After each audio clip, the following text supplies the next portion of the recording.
Everybody, welcome to Felicitations Book Club with Bonnie Burton. Hey. You definitely are not experiencing deja vu due to massive technical errors where I could not get Bonnie's equipment to work, but now it's working perfectly. So I really regret purchasing a year subscription on the brand new place that I was trying to get to work and is not going to work forever. So let's just stick with our methodology and I will be competent and upload the book club to the podcast in a timely fashion. How is everybody? Thanks for sticking with us all to do this. I feel like, again, it's tradition to not actually have everything work properly at the very beginning of every single book club episode we do, because we grow closer to our viewers because they're willing to put up with that. So thank you, viewers, for doing that. We've had massive technical difficulties, not only of which that you were muted up until that point. That was my fault. So we're doing a great job here. Hello, podcast listeners. I am uploading to the podcast feed now. We have a live audience always when we do book club. It's a wonderful time to kind of interact with everyone and celebrate our love of one book every month or so. Right, Bonnie? You can hear me, right? Yes, we can hear you. Unfortunately, I had you set on mute. It's one of those days. It's Friday. Bonnie, I know that we already caught up for about a half hour on the other service where it actually just did not work with your technique. I don't know what happened, but we're here, we're recording, and we're talking about Godkiller. And Godkiller is a really cool book. And I just want to maybe just talk it through the description of it. And then we can discuss it and then talk about next month's book and what you've been up to and all of it. So I want to hit the book though, because we did have a whole wonderful time. Okay. Sure. So the name of the book is Godkiller by Hannah Canner, who is a Scottish redhead, so clearly the best of the best. I mean, come on. And I think she's also a video game fan that I saw in her biography. So there you go. And this is her first novel, right? Yeah, I think it was a debut. So here's a description of the book. Okay. And it's also for fans of The Witcher and Gideon the Ninth, which I found this to be way less gritty than those twos, but okay. Gods are forbidden in the kingdom of Midrin. Formed by human desires and fed by their worship, there are countless gods in the world, but after a great war, the new king outlawed them and now pays god killers to destroy any who try to rise from the shadows.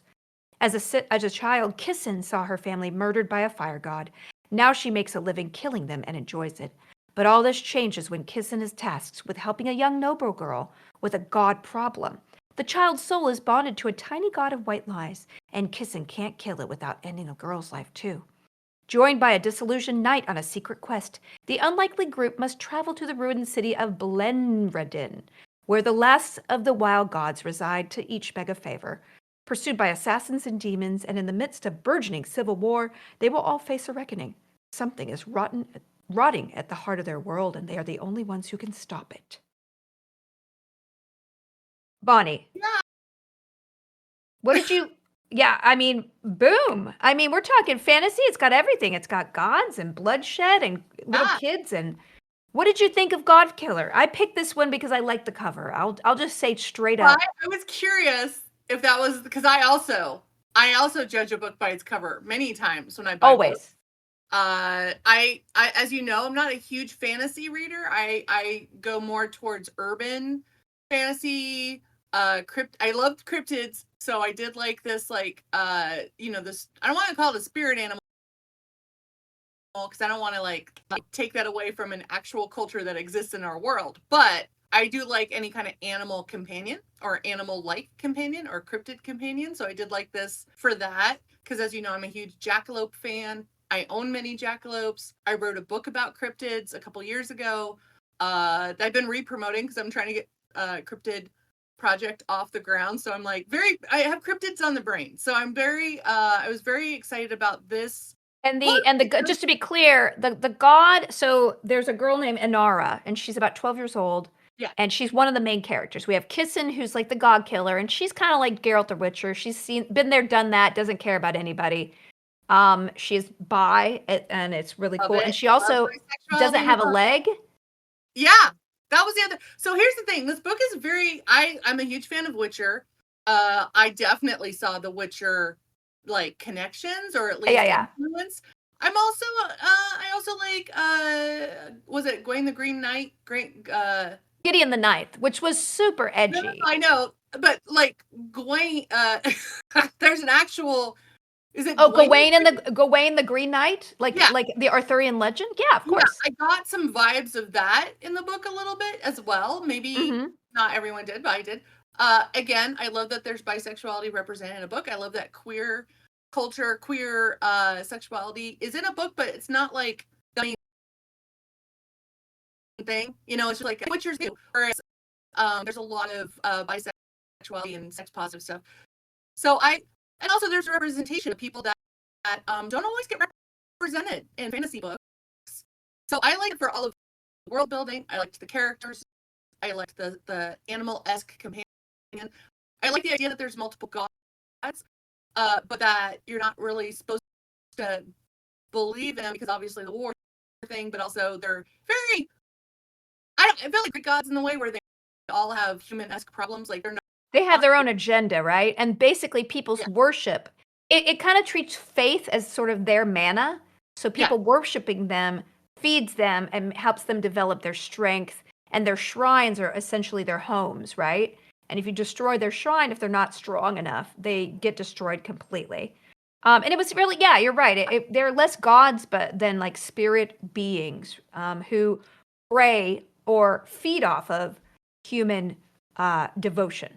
yeah. Which is, I think, that's how I kind of view gods, demons, whatever. I grew up in a religious sort of religious household. It's very religious now. It's more religious than it was when I grew up in it. And Mhm. solo God, not multiple. But I believe more in Mother Earth. Like I'm a forest witch, so of course I'm a Gaia big. kind of, yeah, I like But it. I if I could pick a god, Mother, Gaia would be my yeah, pick. She's Gaia got it also going on. is going to wipe us out at any moment. So and Yeah. preserve it. So I'm okay. I had a good run, so I'm okay. But but I do love a book. The gods are just as problematic as the humans, and also they're bitter. They're also annoyed. They also had this big war. I like that stuff. So I like that in a fantasy book. But the reason I really liked this book was it felt self-contained. I mean, for a debut novel, it was really good. Short sentences. Here's the thing. I have ADHD. I am ADHD AF. I am like fully distracted constantly. To read a book, I have to read a physical book. I can't do audio because I'll just get distracted and do other stuff. So I need Yeah. but for this I did an ebook because I was like, okay, I'm on my computer, I'll just read it that way. Whatever. And here's the thing. It didn't lose me. Like a lot of fantasy books can be a bit sprawling.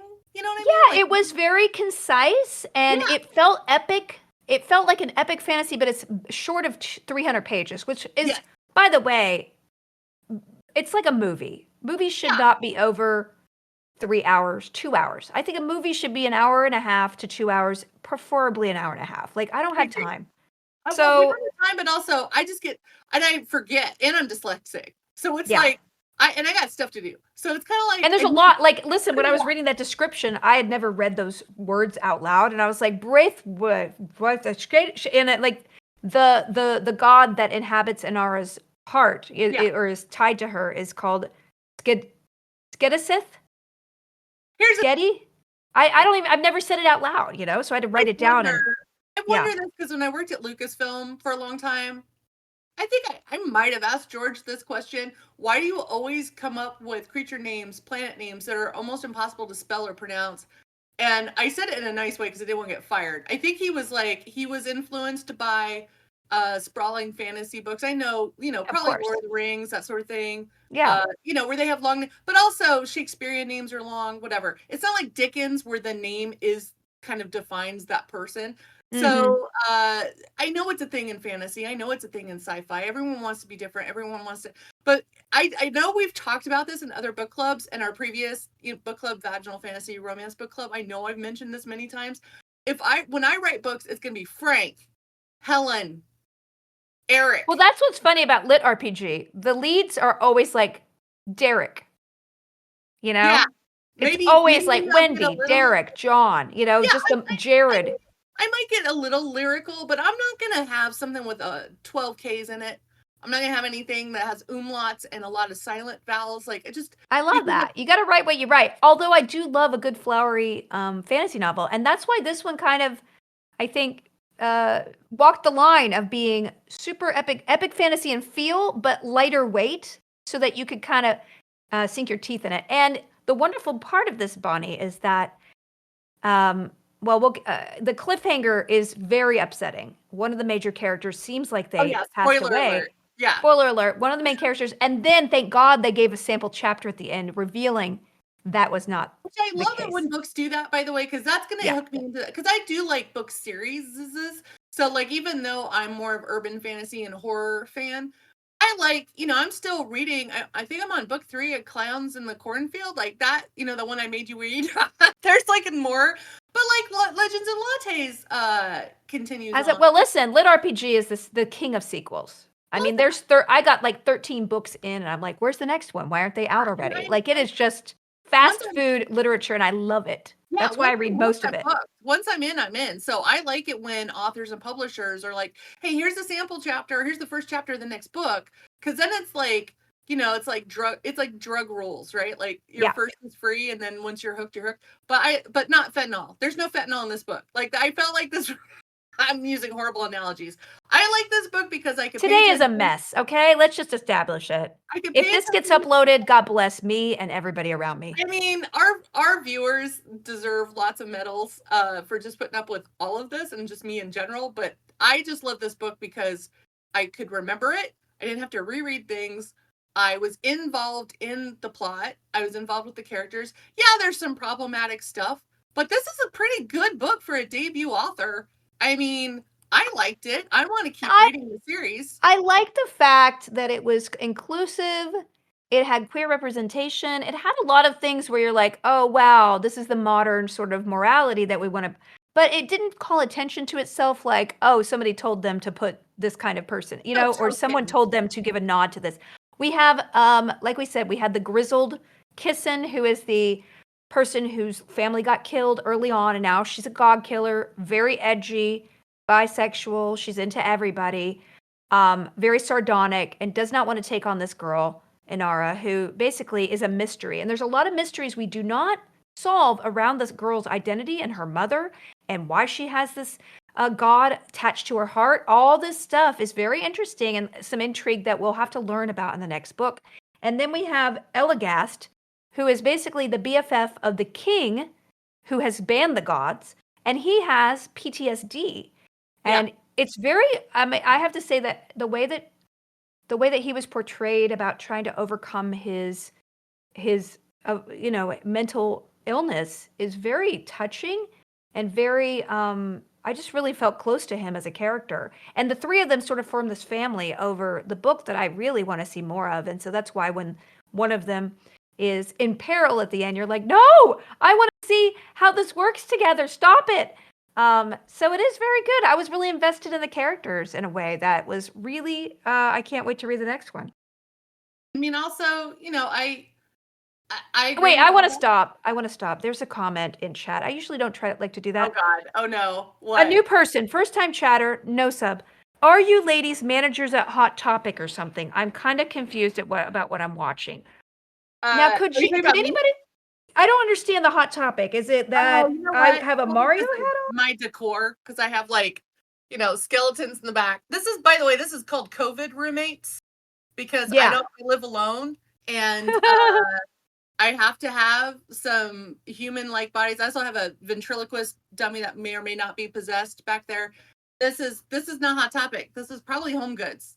But you know what? You can curate Hot Topic anywhere you go, Bonnie. You know what I'm saying? Someone made a comment that said Hot Topics was better in the 90s. There was no Hot Topic in the 90s. So I'm an elder goth, and I can tell you right now, there was none. I had to dye black everything I bought from Goodwill and Kmart. Wait, There what was the no first Hot year of Hot Topic? This is something I'm sorry, but no, topic. not where I lived. I lived in Colorado, and I was goth from 1989 in Montclair, California was the first Hot California. Topic. Here's the thing, Californians. You got Okay. fun stuff. The rest of us in the United States had to make it. So Okay.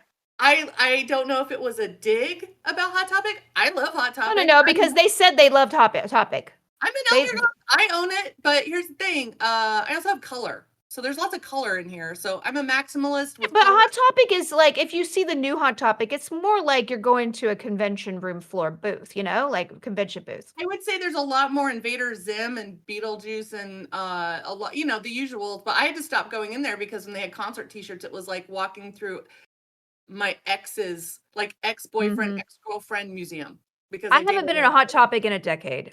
I really just want to. I bet I do like whenever I see somebody and I'm like, hey, where'd you get that shirt? Hot Yeah, Topic.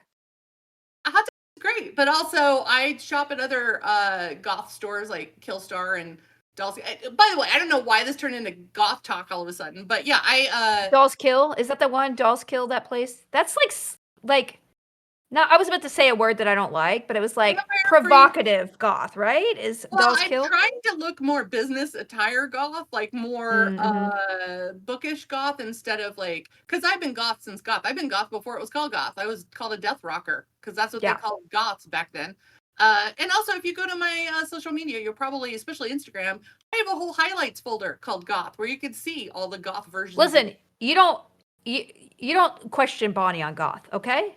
I've Really? never been goth. Well, I I was think goth for bring like this 2 to be years like, as a teenager. I really liked Black Crushed Velvet, but that was the oh, I extent to love it. crushed velvet. And also I didn't mean to Yeah. turn this into goth TED Talk, but I was, No, yeah. that's It's okay. but anyway, yeah, goth business as usual. This book, back to the book. God, Godkiller, okay.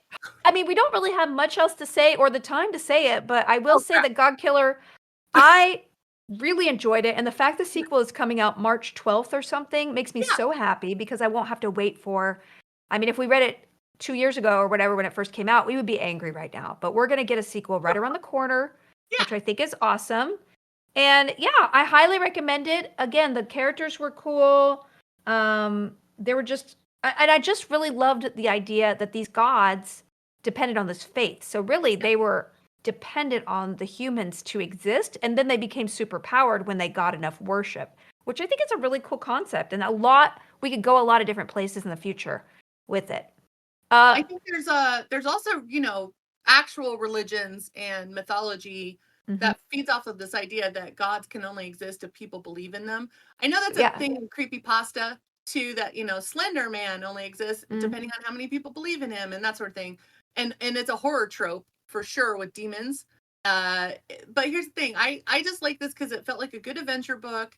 I like the representation. I like that it had PTSD in it because you don't always see that represented in Oh, fantasy no. books, especially when Like I they're said, the representation was very organic and not forced, which I really yeah. do like. And as a bisexual, I love to see bisexual in anything because I just want that as Yeah. normalized as possible. But at the same time, they have other stuff in there that's not tokenism. It feels like they're not just checking boxes. It's not like an AI checklist. It's actually, it means something in the story. And if Did. you, And it felt, I've been reading a lot of like really gritty, big fantasy with like Joe Abercrombie, who I love, but I think I kind of got saturated on the gritty, dark, grim fantasy. Mhm. And Yeah, having this be something about character, people liking each other, stakes, and caring. And, it didn't feel immature. It just felt like a different twist where it's about more the characters and their journey together and how they grow together as a family. So, yeah, and highly recommend it. the animal companion's great. I have a quick question for you. What would be your animal god companion creature? What would that look Oh, like for you? wow. Well, I'm a prey animal myself, so I want a predator to be able to protect me. I Okay. really like a wolf. I really like Mhm. a wolf. I mean, cats are just, I couldn't trust a jaguar, you know? Yeah, I So, mean, I'm there with you. I'm pro wolf. I grew up with a wolf hybrid. We had a wolf hybrid dog when I was in high wow. school in Colorado when they were, I guess, legal. And also, I just like dogs. I had a dog for 17 years, so I know, so Sophie. Sophie was my like god dog companion. But I do Mm-hmm. like a jackalope, and I do like that it's a jackalope kind of creature, sort of. I Yeah, don't and know if you Sketty like. was a jackalope. I really like that choice. I would love to see some fan art set in Godkiller. Not only because the cover art really just defines the book so well, but that style is so pretty. I'd love to see some more of that. Totally. Okay, so you picked the book for next. I Oh want to yeah. hear two things from you before we wrap up. Guys, this is a short podcast again because we had so many tech issues, but we are back. We're back on the podcast feed. We're back for our monthly-ish hangouts. What are we reading next, Bonnie? So next is Maria Bamford's book, Sure, I'll Join Your Cult. Mhm. It's she is a really great comedian. She's one of my favorite comedians. But she also had a TV show for a while, and she does a lot of stand-up that is kind of talks about mental health challenges, but also addiction. So it's a memoir of mental illness and the quest to belong anywhere. And it's a lot about like her going to like self-help group club, like self-help, different anonymous, whether it's alcohol anonymous or sex addiction stuff or whatever. And I just like how she normalizes it, but also there's a sense of humor to it. So she's not mocking it, but for any of you, like, I will be totally transparent. I'm in Overeaters Anonymous, and I have had eating disorders my whole life. So this book was recommended to me actually by my sponsor. So I was like, yeah, I'll read it. And it really it's uplifting, but it's also very real. And it's not depressing. I didn't think it was too depressing. I liked Yeah, it. And I I mean, is love this your about? memoir. I'm excited because I know she disappeared from Hollywood for like 5 years. She just kind of Yeah, just she's disappeared. also one of those people. She was on I think she was on the Joko cruise when I was on it. I don't know, but Mm. all I know is that she is one of the most genuinely funny, but also interesting people. And Mm. I've seen her on a lot of other comedians' podcasts. So I don't know. I really like her a lot. So I think that I love people will it. get something from it. It's also kind of nice to read something nonfiction as like a palate cleanser I for. know. We always are. My next one after this is a very thick sci-fi, guys. So we are Okay. unpredictable in every way. I mean, And yeah, the and Maria Bamford is also, going to be great. Yeah, yeah. we'll be able to get through it and read it in March. So pick it up from your local library or in person, hopefully your brick and mortar store or bookshop.org. And that'll be it. Now, Bonnie, I want you to plug your I know. I was game like, can I because plug you're my game? wonderful about your game, and this is going to be going up on the podcast feed. It is called It's called Murders. it's a Magic the Gathering game in the Magic the Gathering world. It's called Murders at Karloff Manor: The Case of the Three-Blade Knife. And so it's in the Karloff Murders at Karloff Manor world, but it's not a To do with card. Magic the Gathering cards, right? It's just in Like their this, world. you can kind of see the stuff that's in it. This is an interactive badge that you can wear, but it has AR stuff to it. It's really Oh, cool. cool. And then here's you can see some of the contents. It's like a Hunt a Killer. Like, I wrote murder mysteries for Hunt a Killer games. In fact, some of my games are still coming out from there. So it's like basically you're a detective, you get all the evidence, like, autopsy reports and witness statements and letters that are written in code and ciphers, and there's puzzles, and it's like an escape room in a box, but it's in the Like a one evening kind of thing. You buy it for an evening with your friends. you buy it with the evening with your friend. But it's like, here's the thing, I because it's like all-in-one murder mystery, I made it kind of complicated, so because I Good. can't do anything simple. So there's Of course not. You it's shouldn't. in that world, but it's going to take you a while to figure out. You're going to have to read a bunch, you're going to have to figure out all the puzzles and ciphers, there's things to unlock, there's passwords you have to figure out. But it's in the world of Magic the Gathering, and it's in Karloff Manor world, which I love. So it's got this like air of mystery, this air of like, ooh, it's creepy as heck. I love it. I spent all year working on it. Most of the It year looks last year working on amazing. it. It And I saw that Matthew Lillard is one of the Yeah, so it's from co-writers. Beetle, even though it's Wizards of the Coast / Hasbro, which owns Magic the Gathering. It was Yeah. done through Beetle and Grimm's, who have a great YouTube channel. You should totally check it out, where they play games. One of the co-founders of Beetle and Grimm's is Matthew Lillard.